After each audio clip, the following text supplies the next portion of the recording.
Okay, welcome back everybody. We have extracted the image from its white background. It originally looked like this, and now we have this.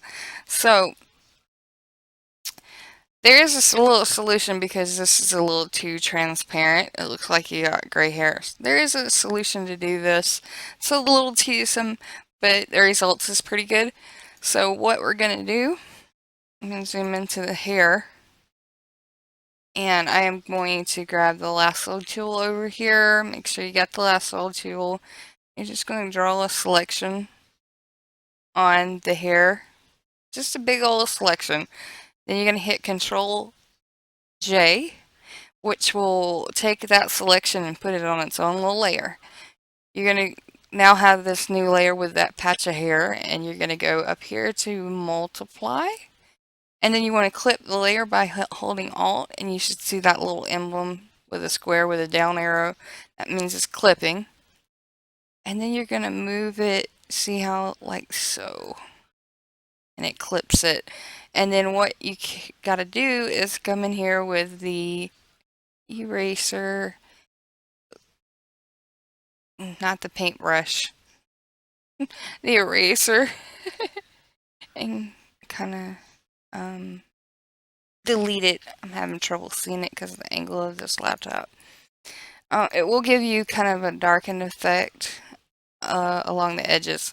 And then when you got that part done, you'll select the layer that the hair piece is on, and then you'll just merge it down.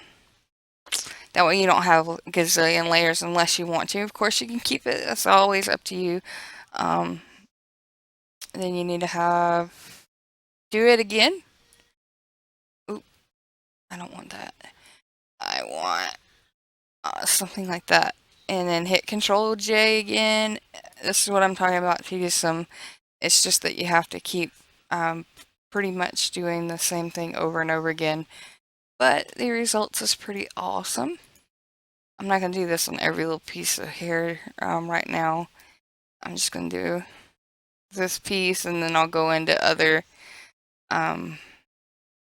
things you need to know about this. And I hit Control T, by the way, to bring up the transformation tool, and you can just transform this to fit whatever piece you're working on. And you hit enter when you're done, and grab the eraser tool again. And we're gonna, we don't want to get that piece right in there. So you may need to make your brush a little bit smaller, like so.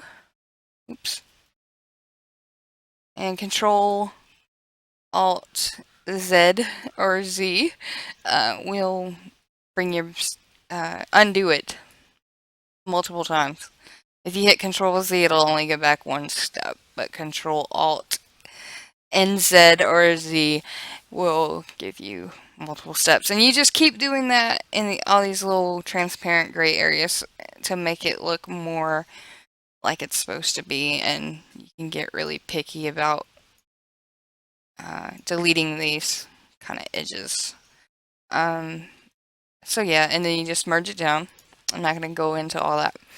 Okay, now we're going to get into the part about